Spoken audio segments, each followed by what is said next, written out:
Capítulo 26. Autoconciencia infantil. Se nos ha dicho muy sabiamente que tenemos 97% de subconsciencia y 3% de conciencia. Hablando francamente y sin ambajes, diremos que el 97% de la esencia que en nuestro interior llevamos, se encuentra embotellada, embutida, metida, dentro de cada uno de los yoes que en su conjunto constituyen el mí mismo.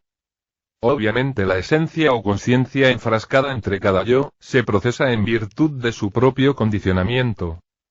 Cualquier yo desintegrado libera determinado porcentaje de consciencia, la emancipación o liberación de la esencia o consciencia, sería imposible sin la desintegración de cada yo. A mayor cantidad de yoes desintegrados, mayor autoconciencia. A menor cantidad de yoes desintegrados, menor porcentaje de conciencia despierta. El despertar de la conciencia solo es posible disolviendo el yo, muriendo en sí mismo, aquí y ahora. Incuestionablemente mientras la esencia o conciencia esté embutida entre cada uno de los yoes que cargamos en nuestro interior, se encuentra dormida, en estado subconsciente. Es urgente transformar al subconsciente en consciente y solo es posible aniquilando los yoes, muriendo en sí mismos.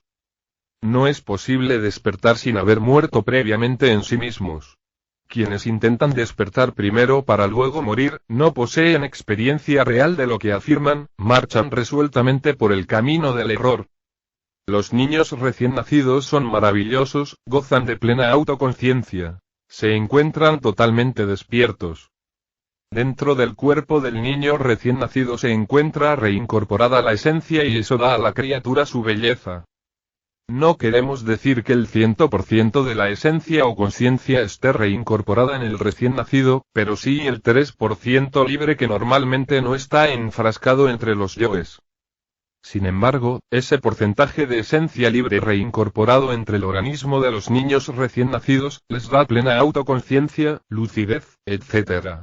Los adultos ven al recién nacido con piedad, piensan que la criatura se encuentra inconsciente, pero se equivocan lamentablemente.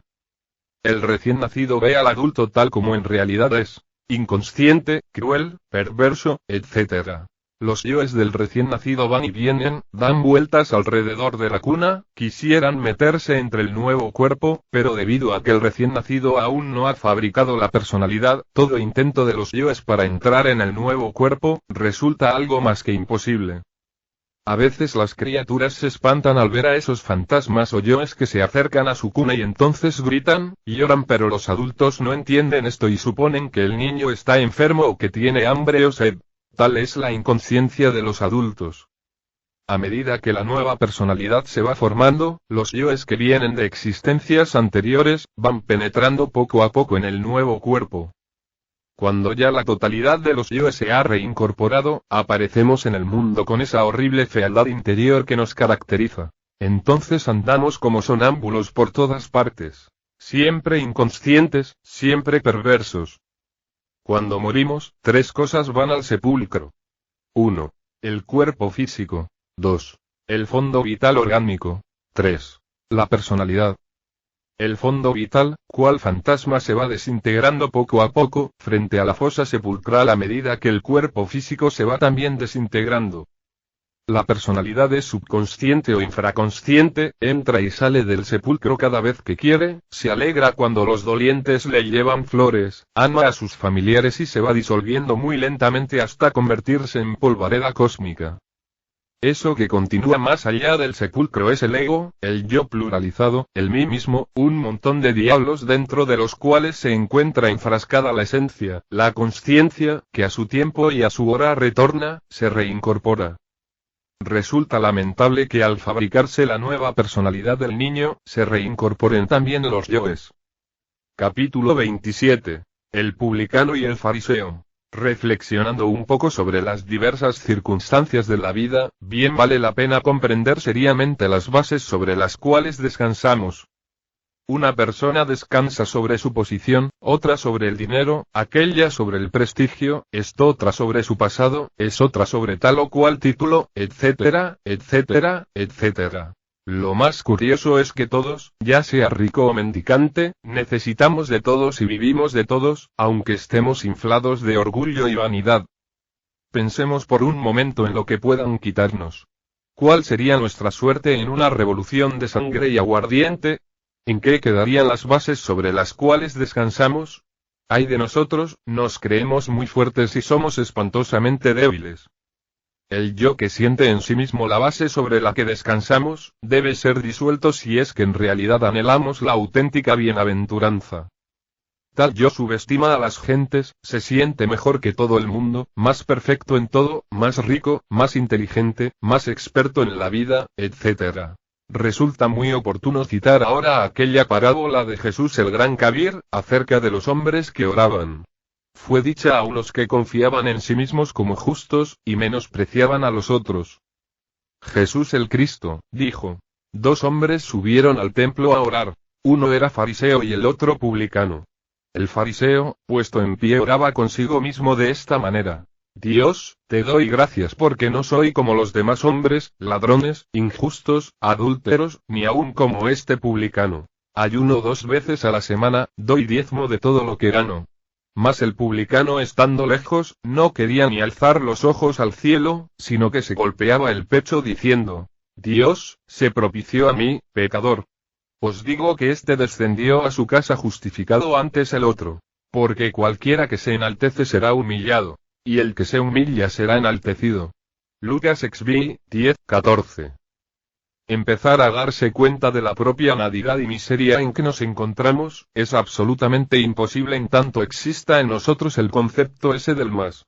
Ejemplos. Yo soy más justo que aquel, más sabio que fulano, más virtuoso que zutano, más rico, más experto en las cosas de la vida, más cumplidor de sus deberes, etcétera, etcétera, etcétera.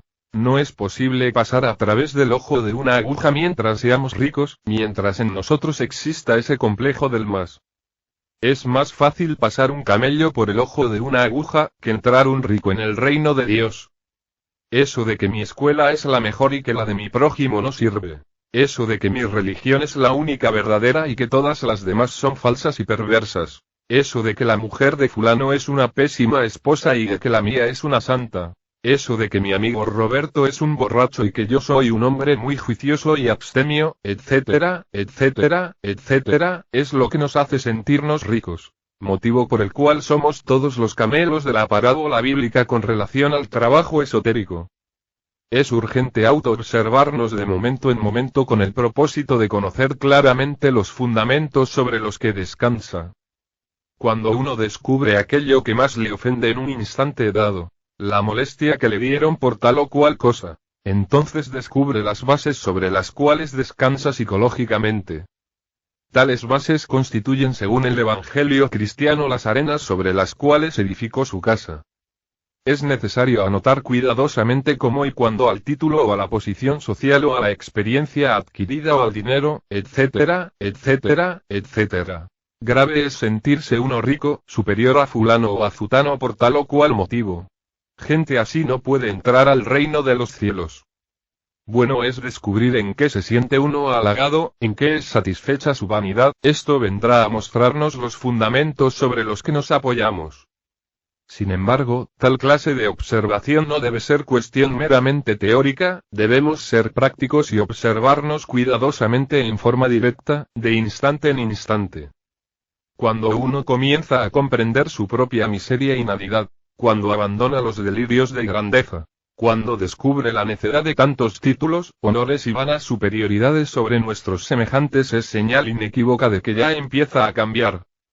Uno no puede cambiar si se aferra a eso que dice: mi casa, mi dinero, mis propiedades, mi empleo, mis virtudes, mis capacidades intelectuales, mis capacidades artísticas, mis conocimientos, mi prestigio, etcétera, etcétera, etcétera. Eso de aferrarse a lo mío a mí, es más que suficiente como para impedir reconocer nuestra nadidad y miseria interior. Uno se asombra ante el espectáculo de un incendio o de un naufragio. Entonces las gentes desesperadas se apoderan muchas veces de cosas que dan risa, cosas sin importancia. Pobres gentes. Se sienten en esas cosas, descansan en tonterías, se apegan a eso que no tiene la menor importancia. Sentirse a sí mismos por medio de las cosas exteriores, fundamentarse en ellas, equivale a estar en estado de absoluta inconsciencia. El sentimiento de la seidad, el ser real, solo es posible disolviendo a todos esos yoes que en nuestro interior llevamos. Antes, tal sentimiento resulta algo más que imposible. Desgraciadamente los adoradores del yo no aceptan esto. Ellos se creen dioses. Piensan que ya poseen esos cuerpos gloriosos de que hablara Pablo de Tarso. Suponen que el yo es divino y no hay quien les quite tales absurdos de la cabeza. Uno no sabe qué hacer con tales gentes, se les explica y no entienden. Siempre aferrados a las arenas sobre las cuales edificaron su casa. Siempre metidos en sus dogmas, en sus caprichos, en sus necedades. Si esas gentes se autoobservan seriamente, verificarían por sí mismos la doctrina de los muchos. Descubrirían dentro de sí mismos a toda esa multiplicidad de personas o yoes que viven dentro de nuestro interior. ¿Cómo podría existir en nosotros el real sentimiento de nuestro verdadero ser, cuando esos yoes están sintiendo por nosotros, pensando por nosotros? Lo más grave de toda esta tragedia es que uno piensa que está pensando, siente que está sintiendo, cuando en realidad es otro el que en un momento dado piensa con nuestro martirizado cerebro y siente con nuestro adolorido corazón. Infelices de nosotros. ¿Cuántas veces creemos estar amando y lo que sucede es que otro dentro de sí mismos lleno de lujuria utiliza el centro del corazón? Somos unos desventurados, confundimos a la pasión animal con el amor. Y sin embargo es otro dentro de sí mismos, dentro de nuestra personalidad, quien pasa por tales confusiones. Todos pensamos que jamás pronunciaríamos aquellas palabras del fariseo en la parábola bíblica. Dios, te doy gracias porque no soy como los otros hombres, etcétera, etcétera. Sin embargo, y aunque parezca increíble, así procedemos diariamente. El vendedor de carne en el mercado dice: yo no soy como los otros carniceros que venden carne de mala calidad y explotan a la gente. El vendedor de telas en la tienda exclama: yo no soy como otros comerciantes que saben robar al medir y que se han enriquecido. El vendedor de leche afirma: yo no soy como otros vendedores de leche que le ponen agua a la misma. Me gusta ser honrado. La señora de casa comenta en visita lo siguiente: yo no soy como fulana que anda con otros hombres, soy gracias a Dios persona decente y fiel a mi marido. Conclusión. Los demás son malvados, injustos, adúlteros, ladrones y perversos y cada uno de nosotros una mansa oveja, un santito de chocolate, bueno para tenerlo como un niño de oro en alguna iglesia. ¡Cuán necios somos! Pensamos a menudo que nunca hacemos todas esas tonterías y perversidades que vemos hacer a otros y llegamos por tal motivo a la conclusión de que somos magníficas personas. Desgraciadamente no vemos las tonterías y mezquindades que hacemos. Existen extraños momentos en la vida en que la mente sin preocupaciones de ninguna clase reposa. Cuando la mente está quieta, cuando la mente está en silencio, adviene entonces lo nuevo. En tales instantes es posible ver las bases, los fundamentos, sobre los cuales descansamos. Estando la mente en profundo reposo interior, podemos verificar por sí mismos la cruda realidad de esa arena de la vida, sobre la cual edificamos la casa. Véase Mateo 7, versículos 24, 25, 26, 27, 28, 29. Parábola que trata de los dos cimientos. Capítulo 28. La voluntad. La gran obra es ante todo, la creación del hombre por sí mismo, a base de trabajos conscientes y padecimientos voluntarios. La gran obra es la conquista interior de sí mismos, de nuestra verdadera libertad en Dios. Necesitamos con urgencia máxima, inaplazable, desintegrar todos esos yoes que viven en nuestro interior si es que en realidad queremos la emancipación perfecta de la voluntad. Nicolás Flamel y Raimundo Lulio, pobres ambos, liberaron su voluntad y realizaron innumerables prodigios psicológicos que asombran. Agripa no llegó nunca más que la primera parte de la gran obra y murió penosamente, luchando en la desintegración de sus yoes con el propósito de poseerse a sí mismo y fijar su independencia. La emancipación perfecta de la voluntad asegura al sabio el imperio absoluto sobre el fuego, el aire, el agua y la tierra. A muchos estudiantes de psicología contemporánea les parecerá exagerado lo que renglones arriba afirmamos en relación con el poder soberano de la voluntad emancipada. Sin embargo, la Biblia nos habla maravillas sobre Moisés. Según Filón, Moisés era un iniciado en las tierras de los faraones a orillas del Nilo, sacerdote de Osiris, primo de Faraón, educado entre las columnas de Isis, la Madre Divina, y de Osiris nuestro Padre que está en secreto. Moisés era descendiente del patriarca Abraham, el gran mago caldeo, y del muy respetable Isaac. Moisés, el hombre que liberó el poder eléctrico de la voluntad, posee el don de los prodigios. Esto lo saben los divinos y los humanos. Así está escrito. Todo lo que las sagradas escrituras dicen sobre ese caudillo hebreo, es ciertamente extraordinario, portentoso. Moisés transforma su bastón en serpiente, transforma una de sus manos en mano de leproso, luego le devuelve la vida. La prueba aquella del zarzal ardiente ha puesto en claro su poder, la gente comprende, se arrodilla y se prosterna. Moisés utiliza una vara mágica, emblema del poder sacerdotal del iniciado en los grandes misterios de la vida y de la muerte. Ante el faraón, Moisés cambia en sangre el agua del Nilo, los peces mueren, el río sagrado queda infectado, los egipcios no pueden beber de él, y las irrigaciones del Nilo derraman sangre por los campos.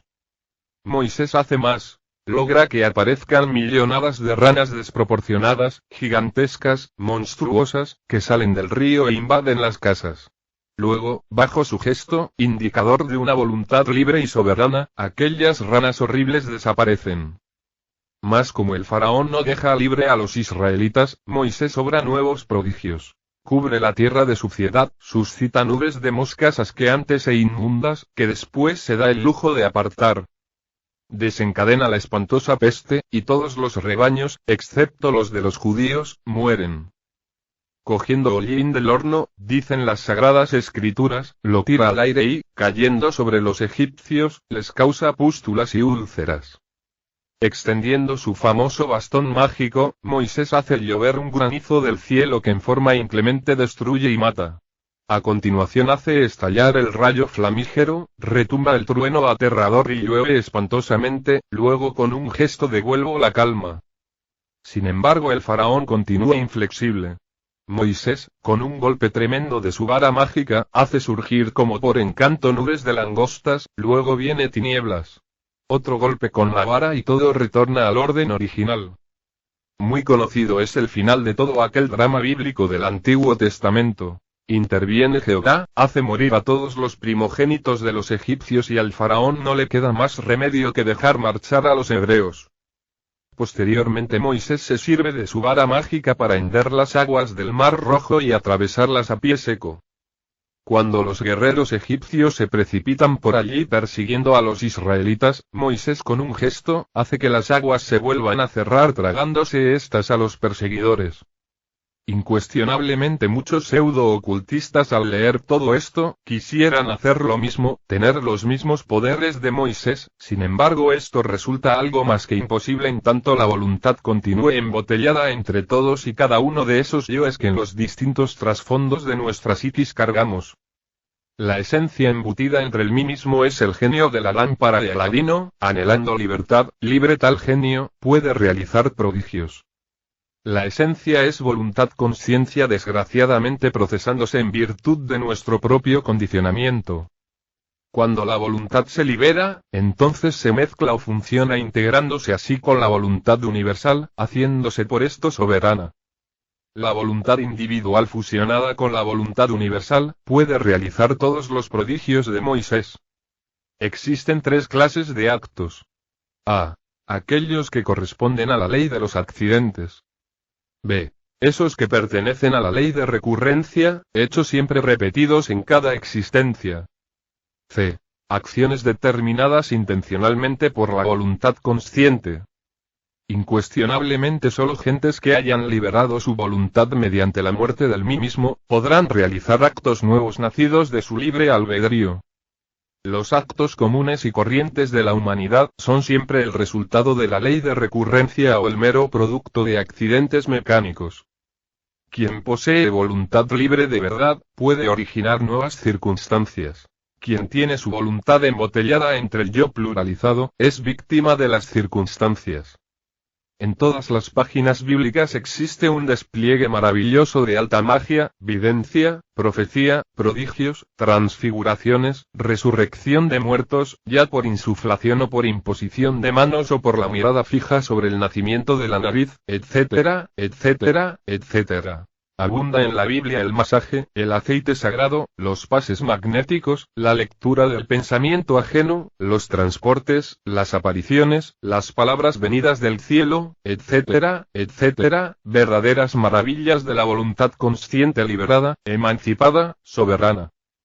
Brujos, hechiceros, magos negros, abundan como la mala hierba. Empero esos no son santos, ni profetas, ni adeptos de la blanca hermandad. Nadie podría llegar a la iluminación real, ni ejercer el sacerdocio absoluto de la voluntad consciente, si previamente no hubiera muerto radicalmente en sí mismo, aquí y ahora. Muchas gentes nos escriben frecuentemente quejándose de no poseer iluminación, pidiendo poderes, exigiéndonos claves que les conviertan en magos, etcétera, etcétera, etcétera, empero nunca se interesan por autoobservarse, por autoconocerse, por desintegrar esos agregados psíquicos, esos yoes dentro de los cuales se encuentra enfrascada la voluntad, la esencia. Personas así, obviamente están condenadas al fracaso. Son gentes que codician las facultades de los santos, pero que de ninguna manera están dispuestas a morir en sí mismas. Eliminar errores es algo mágico, maravilloso de por sí, que implica rigurosa autoobservación psicológica. Ejercer poderes es posible cuando se libera radicalmente el poder maravilloso de la voluntad. Desgraciadamente, como las gentes tienen la voluntad enfrascada entre cada yo, obviamente aquella se encuentra dividida en múltiples voluntades que se procesan cada una en virtud de su propio condicionamiento. Resulta claro comprender que cada yo posee por tal causa su voluntad inconsciente, particular. Las innumerables voluntades enfrascadas entre los yoes, chocan entre sí frecuentemente, haciéndonos por tal motivo impotentes, débiles, miserables, víctimas de las circunstancias, incapaces. Capítulo 29. La decapitación. A medida que uno trabaja sobre sí mismo va comprendiendo cada vez más y más, la necesidad de eliminar radicalmente de su naturaleza interior, todo eso que nos hace tan abominables. Las peores circunstancias de la vida, las situaciones más críticas, los hechos más difíciles, resultan siempre maravillosos para el autodescubrimiento íntimo. En esos momentos insospechados, críticos, afloran siempre y cuando menos lo pensamos, los yoes más secretos. Si estamos alertas, incuestionablemente nos descubrimos. Las épocas más tranquilas de la vida, son precisamente las menos favorables para el trabajo sobre sí mismo. Existen momentos de la vida demasiado complicados en que uno tiene marcada tendencia a identificarse fácilmente con los sucesos y a olvidarse completamente de sí mismos. En esos instantes hace uno tonterías que a nada conducen. Si se estuviese alerta, si en esos mismos momentos en vez de perder la cabeza, se acordase de sí mismo, descubriría con asombro ciertos yoes de los cuales jamás tuvo ni la más mínima sospecha de su posible existencia. El sentido de la autoobservación íntima, se encuentra atrofiado en todo ser humano. Trabajando seriamente, autoobservándose de momento en momento, tal sentido se desarrollará en forma progresiva. A medida que el sentido de autoobservación prosiga su desarrollo mediante el uso continuo, nos iremos haciendo cada vez más capaces de percibir en forma directa aquellos yoes sobre los cuales jamás tuvimos dato alguno relacionado con su existencia. Ante el sentido de autoobservación íntima, cada uno de esos yoes que en nuestro interior habitan, asumen realmente esta o aquella figura secretamente afín con el defecto personificado por la misma. Indubitablemente la imagen de cada uno de estos yoes tiene cierto sabor psicológico inconfundible mediante el cual aprehendemos, capturamos, atrapamos, instintivamente su naturaleza íntima, y el defecto que le caracteriza. En principio el esoterista no sabe por dónde empezar, siente la necesidad de trabajar sobre sí mismo pero se halla completamente desorientado. Aprovechando los momentos críticos, las situaciones más desagradables, los instantes más adversos, si estamos alertas descubriremos nuestros defectos sobresalientes, los yoes que debemos desintegrar urgentemente.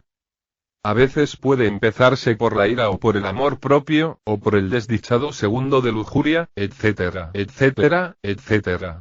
Es necesario tomar nota sobre todo en nuestros estados psicológicos diarios, si es que de verdad queremos un cambio definitivo. Antes de acostarnos conviene que examinemos los hechos ocurridos en el día, las situaciones embarazosas, la carcajada estruendosa de Aristófanes y la sonrisa sutil de Sócrates. Puede que hayamos herido a alguien con una carcajada, puede que hayamos enfermado a alguien con una sonrisa o con una mirada fuera de lugar. Recordemos que en esoterismo puro, bueno es todo lo que está en su lugar, malo es todo lo que está fuera de lugar. El agua en su lugar es buena, pero si ésta inundara la casa estaría fuera de lugar, causaría daños, sería mala y perjudicial. El fuego en la cocina y dentro de su lugar, además de ser útil, es bueno. Fuera de su lugar quemando los muebles de la sala, sería malo y perjudicial. Cualquier virtud, por santa que sea, en su lugar es buena, fuera de lugar es mala y perjudicial. Con las virtudes podemos dañar a otros. Es indispensable colocar las virtudes en su lugar correspondiente. ¿Qué diríais de un sacerdote que estuviese predicando la palabra del Señor dentro de un prostíbulo? ¿Qué diríais de un varón manso y tolerante que estuviese bendiciendo a una cuadrilla de asaltantes que intentasen violarle la mujer y las hijas? ¿Qué diríais de esa clase de tolerancia llevada al exceso? ¿Qué pensaríais sobre la actitud caritativa de un hombre que en vez de llevar comida a su casa, repartiese el dinero entre mendicantes del vicio? ¿Qué opinaríais sobre el hombre servicial que en un instante dado prestase un puñal a un asesino? Recordad, querido lector, que entre las cadencias del verso también se esconde el delito. Hay mucha virtud en los malvados y hay mucha maldad en los virtuosos. Aunque parezca increíble, dentro del mismo perfume de la plegaria también se esconde el delito. El delito se disfraza de santo, usa las mejores virtudes, se presenta como mártir y hasta oficia en los templos sagrados.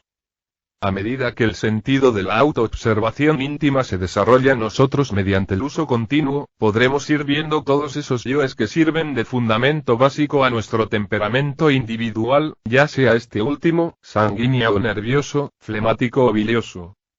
Aunque usted no lo crea, querido lector, detrás del temperamento que poseemos se esconde entre las más remotas profundidades de nuestra psiquis, las creaciones diabólicas más execrables. Ver tales creaciones, observar esas monstruosidades del infierno dentro de las cuales se halla embotellada nuestra mismísima conciencia, se hace posible con el desarrollo siempre progresivo del sentido de autoobservación íntima. En tanto un hombre no haya disuelto estas creaciones del infierno, estas aberraciones de sí mismo, indubitablemente en lo más hondo, en lo más profundo, continuará siendo algo que no debiera existir, una deformidad, una abominación.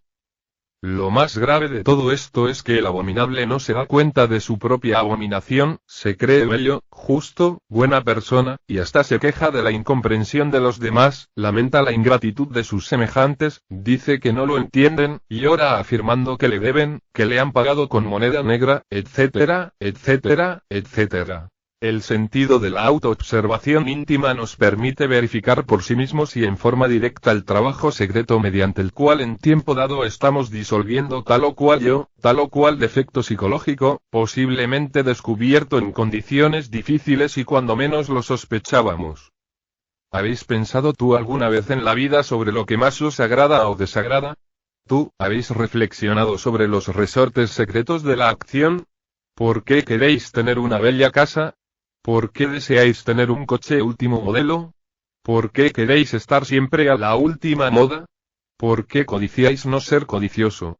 ¿Qué es lo que más te ofendió en un momento dado? ¿Qué es lo que más os halagó ayer? ¿Por qué os sentisteis superior a fulano o a fulana de tal, en determinado instante? ¿A qué hora te sentisteis superior a alguien? ¿Por qué te engreísteis al relatar tus triunfos? ¿No pudisteis callar cuando murmuraban de otra persona conocida? ¿Recibisteis la copa de licor por cortesía? ¿Aceptaste fumar tal vez no teniendo el vicio, posiblemente por el concepto de educación o de hombría? ¿Estáis tú seguro de haber sido sincero en aquella conversación? Y cuando te justificas a ti mismo, y cuando te halagas, y cuando cuentas tus triunfos y los relatas repitiendo lo que antes dijiste a los demás, ¿comprendiste que eres vanidoso? El sentido de la autoobservación íntima, además de permitirte ver claramente al yo que estáis disolviendo, te permitirá también ver los resultados patéticos y definidos de tu trabajo interior.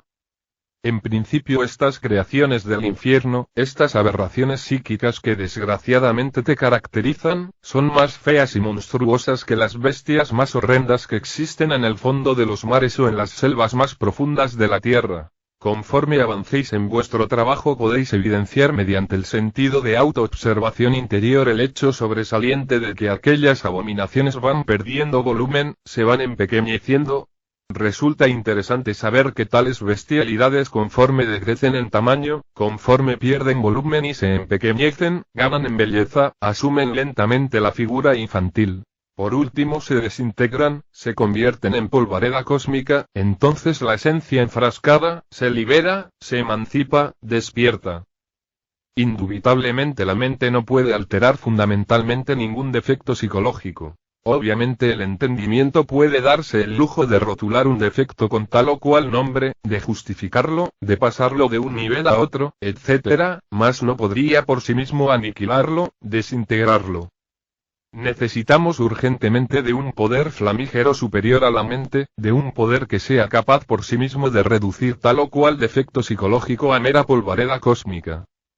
Afortunadamente existe en nosotros ese poder serpentino, ese fuego maravilloso que los viejos alquimistas medievales bautizaron con el nombre misterioso de Stella Maris, la Virgen del Mar, el Azue de la ciencia de Hermes, la Tonantzin del México azteca, esa derivación de nuestro propio ser íntimo, Dios Madre en nuestro interior simbolizado siempre con la serpiente sagrada de los grandes misterios.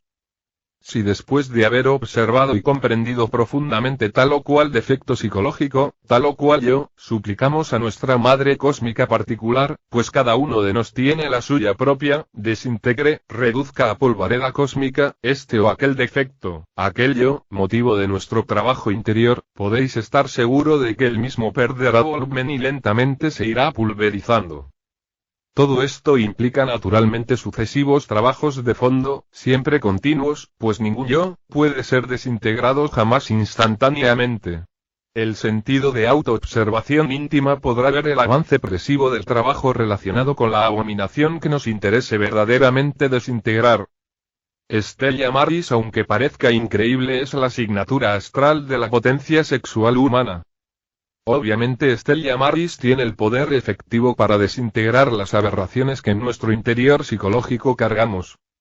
La decapitación de Juan Bautista es algo que nos invita a la reflexión, no sería posible ningún cambio psicológico radical si antes no pasáramos por la decapitación. Nuestro propio ser derivado, Tonantzin, Stella Maris como potencia eléctrica desconocida para la humanidad entera y que se halla latente en el fondo mismo de nuestra psiquis, ostensiblemente goza del poder que le permite decapitar a cualquier yo antes de la desintegración final. Stella Maris es ese fuego filosofal que se encuentra latente en toda materia orgánica e inorgánica. Los impulsos psicológicos pueden provocar la acción intensiva de tal fuego y entonces la decapitación se hace posible. Algunos yoes suelen ser decapitados al comienzo del trabajo psicológico, otros en el medio y los últimos al final. Stella Maris como potencia ígnea sexual tiene conciencia plena del trabajo a realizar y realiza la decapitación en el momento oportuno, en el instante adecuado.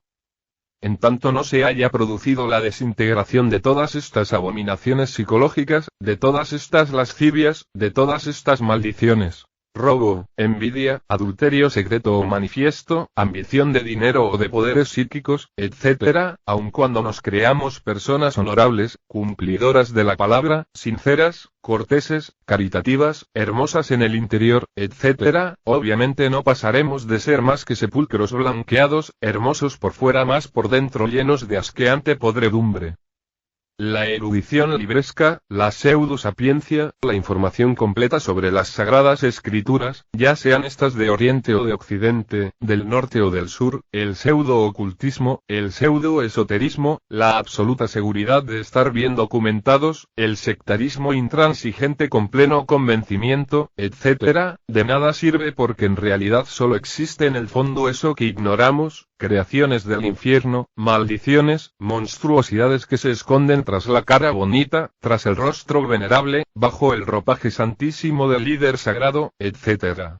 Tenemos que ser sinceros consigo mismo, preguntarnos qué es lo que queremos, si hemos venido a la enseñanza gnóstica por mera curiosidad, si de verdad no es pasar por la decapitación la que estamos deseando, entonces nos estamos engañando a sí mismos, estamos defendiendo nuestra propia podredumbre, estamos procediendo hipócritamente.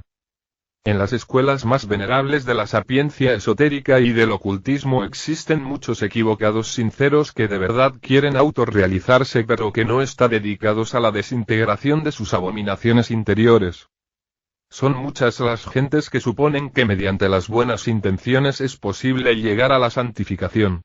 Obviamente en tanto no se trabaje con intensidad sobre esos yoes que en nuestro interior cargamos, ellos continuarán existiendo bajo el fondo de la mirada piadosa y de la buena conducta. Ha llegado la hora de saber que somos unos malvados disfrazados con la túnica de la santidad, ovejas con piel de lobo, caníbales vestidos con traje de caballero, verdugos escondidos tras del signo sagrado de la cruz, etc. Por muy majestuosos que aparezcamos dentro de nuestros templos, o dentro de nuestras aulas de luz y de armonía, por muy serenos y dulces que nos vean nuestros semejantes, por muy reverendos y humildes que parezcamos, en el fondo de nuestra psiquis continúan existiendo todas las abominaciones del infierno y todas las monstruosidades de las guerras. En psicología revolucionaria se nos hace evidente la necesidad de una transformación radical y esta solo es posible declarándonos a sí mismos una guerra a muerte, despiadada y cruel. Ciertamente nosotros todos no valemos nada, somos cada uno de nos la desgracia de la tierra, lo execrable. Afortunadamente Juan Bautista nos enseñó el camino secreto, morir en sí mismos mediante la decapitación psicológica.